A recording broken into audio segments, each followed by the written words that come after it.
તો આ તરફ બનાસકાંઠાથી મહત્વપૂર્ણ સમાચાર આવી રહ્યા છે। બનાસકાંઠા જિલ્લામાં કમોસમી વરસાદ વરસ્યો। અમીરગઢ પંથકમાં ગાજવીજ સાથે વરસાદ વરસ્યો।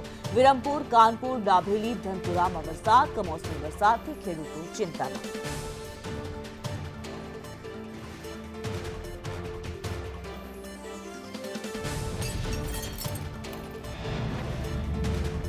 ત્યારે બનાસકાંઠામાં ગાજવીજ સાથે વરસાદ વરસ્યો છે। અમીરગઢના વિરમપુરા, કાનપુરા, ડાભેલી, ધનપુરા સહિતના વિસ્તારોમાં પવન અને ગાજવીજ સાથે વરસાદ। ભારે ઉકળાટ બાદ લોકોને ગરમીથી રાહત મળી છે। ભર ઉનાળે ચોમાસા જેવો માહોલ જોવા મળી રહ્યો છે। વરસાદનું આગમન થતા ખેડૂતો ચિંતામાં મુકાયા છે।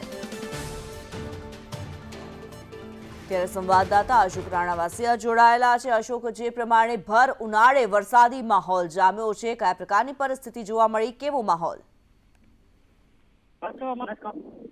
ચોક્કસ કિંમતની વાત કરવામાં બનાસકાંઠાની તો બનાસકાંઠામાં બપોર બાદ વાતાવરણમાં એકદમ અચાનક પલટો આવેલો હતો, જેના લીધે આજે બપોર બાદ અમીરગઢ તાલુકાના વિરમપુર અને ધનપુરા વિસ્તારમાં અચાનક વરસાદ પડેલો હતો, જે ખેડૂત